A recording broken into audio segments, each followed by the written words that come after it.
আমাদের আজকে 19শে জুলাই আমাদের এক শহীদ এক বৃক্ষ কর্মসূচির অংশ হিসেবে সারা দেশব্যাপী এটা পালিত হচ্ছে।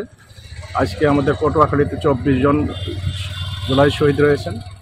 তারই ধারাবাহিকতা আমরা 24টি বিভিন্ন বনজ ফলজ এবং ঔষধি প্রজাতি বৃক্ষরোপণের মাধ্যমে তাদেরকে স্মরণ করছি। এই বৃক্ষগুলি যতদিন জীবিত থাকবে এর থেকে সদগায়ে জারিয়া হিসেবে কাজ করবে। এটা শহীদের আত্মায় এর প্রতিদান যাবে এবং আমরা এই বৃক্ষ মাধ্যমে আমরা শহীদকে স্মরণ করে রাখবো। প্রত্যেকটি বৃক্ষ জৈববৈচিত্র্য সংরক্ষণ এবং পরিবেশের ভারসাম্য রক্ষায় যে সমস্ত ধরনের ফল দিয়ে থাকে সেইগুলির মাধ্যমেই আমরা শহীদকে চিরস্মরণীয় করে রাখবো। তারই ধারাবাহিকতায় আমরা সারা দেশব্যাপী যে কর্মসূচি শহীদদেরকে জুলাই শহীদদেরকে স্মরণ করে রাখার জন্য আমরা তারই ধারাবাহিকতায় এখানেও আমরা তাদেরকে স্মরণ করে রাখার জন্য এই কর্মসূচি হাতে নিয়েছি। পটুয়াখালী জেলা প্রশাসন, উপকূলীয় বন বিভাগ পটুয়াখালীর মাধ্যমে আমরা এই জিনিসগুলো ব্যবস্থাপনা করতেছি। জুলাই শহীদ স্মৃতি ফাউন্ডেশন আমাদেরকে এগুলি বিভিন্ন কার্য সহযোগিতা দিয়ে থাকছে। বান্ডেল থাকলে প্রতি সেনমানিতে টাকা বাঁচবে। বিকাশ সেনমানি বান্ডেল কিনে জিতুন প্রতি লেনদেনে। বাংলাদেশ নতুন বাংলাদেশ গঠন হয়েছে, কিন্তু এখন পর্যন্ত শহীদ জুলাইয়ের সনদই দেওয়া হয় নাই। কিন্তু তারপরও আমি আরেকটা কথা বলতে চাই যে এই শহীদ সুষ্ঠু বাংলাদেশ গড়া হইল, কিন্তু সুষ্ঠুতে এখন ওই বাংলাদেশ হয় নাই। আমার শহীদ জসিমউদ্দিনের মেয়ে যখনই তার বাবার 8 মাসের সময় তাকে এই পৃথিবীর বুক থেকে চলে যেতে হইল। এটা থেকে আমি তার উপর আন্তরিক শুভেচ্ছা ও অভিনন্দন। যদি এই সুষ্ঠুতাই না হয় তাহলে কিসের শহীদের রক্ত দিয়ে সেই পুলিশ সহ্য করতে না পেরে আমার সন্তান সাংবাদিক মেহেদী হাসানকে নির্বিচারে বৃষ্টির মতো গুলি করে মাত্র 8 হাত দূর থেকে বুকটাকে ঝাঁঝরা করে তাকে শহীদ করে। আমি এই শহীদের হত্যাকারীর ফাঁসি কামনা করছি। আপনারাও সাংবাদিক, আমার সন্তানও আজ আপনাদের মতো এভাবে দাঁড়িয়ে থেকে সংবাদ পরিচালনা করত। আজ সেই ফ্যাসিস্ট হাসিনার সেই হায়না পুলিশ তাকে বাঁচতে দেয় নাই। এখন পর্যন্ত সেই হায়নার দল দেশ থেকে বিতাড়িত হয় নাই, মাত্র ফ্যাসিস্ট হাসিনা পালিয়েছে। হাসিনার দোসররা এখনো পালায় নাই, বিভিন্ন জায়গায় ঘাপটি মেরে বসে আছে। মাগফিরাত কামনা করছি এবং আমি সেই জন্য আমার বুক একটুও কাঁপে না, আমার মন অনেক বড় হয়েছে। সে শিখিয়ে গেছে একজন কলম সৈনিক কিভাবে হতে হয়। আমরা আশা করি এর মাধ্যমে আমরা শহীদদের যথার্থ মূল্যায়ন করতে সক্ষম হব। আমরা এখানে কিউআর কোড সম্বলিত একটা সাইন দিয়েছে, একটা কিউআর কোড দিয়েছে। এই কিউআর কোডে আপনারা এখানে স্ক্যান করলেই প্রত্যেকটা শহীদের, আমাদের যে 24 জন শহীদ কোথায় শহীদ হয়েছেন, কিভাবে শহীদ হয়েছেন, তার পেশা, তার স্থায়ী ঠিকানা বিস্তারিত। যে স্বপ্ন নিয়ে এবং যে আশা নিয়ে জুলাই অভ্যুত্থান হয়েছিল, আমাদের তাজা প্রাণগুলো ঝরে গেছে। আমাদের ভাইয়েরা যুদ্ধ করে তাদের চেষ্টা করেছে, জীবন দিয়েছে, আহত হয়েছে। আপনারা সবাই দোয়া করবেন আমরা যারা আছি, আমরা যেন সেই শহীদদের, সেই আহতদের যে স্বপ্ন সেটা পূরণ করতে পারি। আজকে এই প্রোগ্রামে আমি আমাদের এই পটুয়াখালী 24 জন শহীদ সহ আমাদের এই বাংলাদেশ পুনর্জাগরণে যারা সম্প্রতি আত্মদান করেছে তাদের শ্রদ্ধা করে স্মরণ করছি।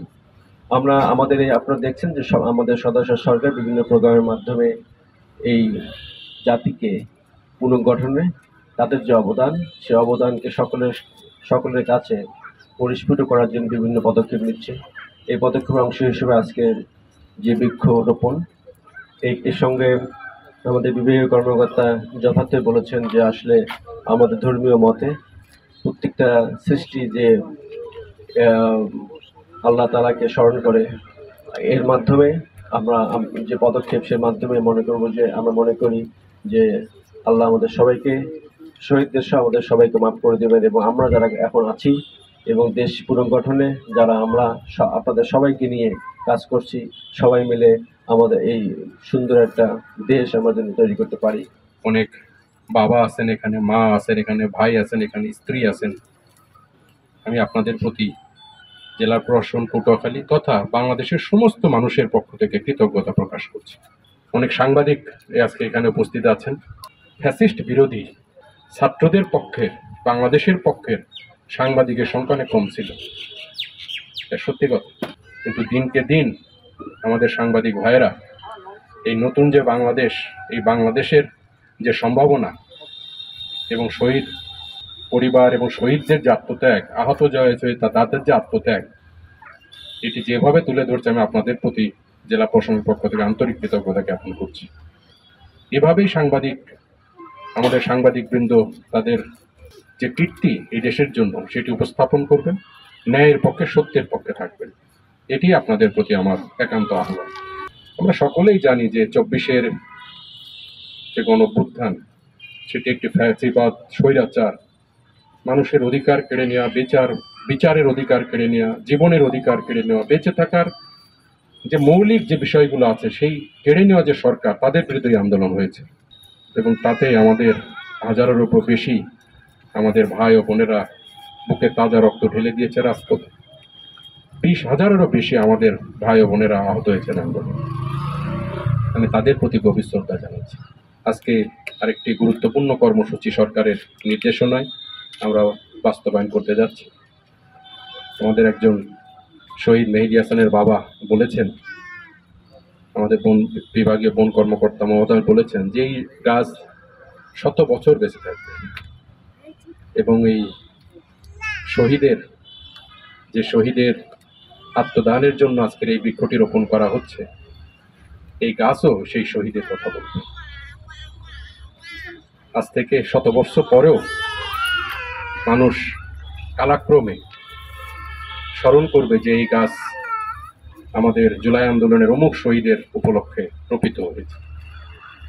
এটি আমি মনে করি অত্যন্ত বড় একটি কৃতজ্ঞতা। পাশে থাকবো এবং একটি বিচারের কথা বলেছেন আমাদের এক, প্রত্যেকটি অন্যায়ের বিচার এই বাংলাদেশের মাটিতে অবশ্যই হোক।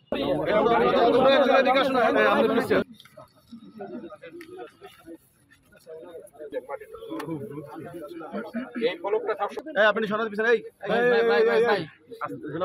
চিনেন আপনার জন্য মোনাজাত করেন, একটু মোনাজাত করেন। آمين اللهم آمين ربنا آتنا في الدنيا حسنة وفي الآخرة حسنة وقنا عذاب النار يا الله আমরা কতিপয় গুনাহগার মানুষ এই কঠিন রোদের ভিতরে আপনার শাহী দরবারে হাত মুক্ত হওয়ার জন্য তারা জীবন দিয়েছেন। আল্লাহ তাদের এই জীবনের বিনিময়ে যারা শাহাদাত বরণ করেছেন প্রত্যেক মাতায়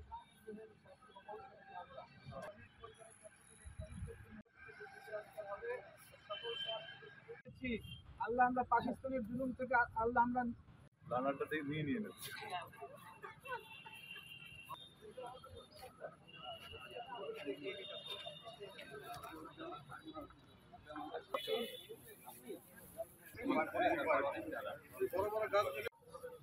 সাকিব, এইগুলো আস্তে আস্তে কাটতে হবে, ঠিক আছে? হ্যাঁ, যত বর্ষ পার্কের মধ্যে কিসের ফলক আমি এটা বুঝলাম। যত বর্ষ বেঁচে থাকো পানি পানি বাগানো নাই, পার ফলো করে দরকার নাই। করছিল মাটি দিছিল পরে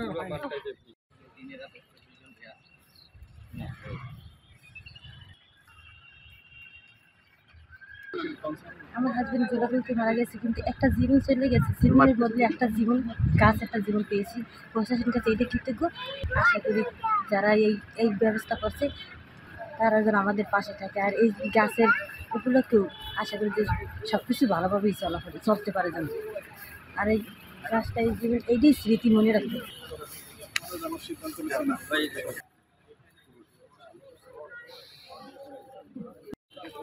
যাওয়ার আগে তাদের সাথে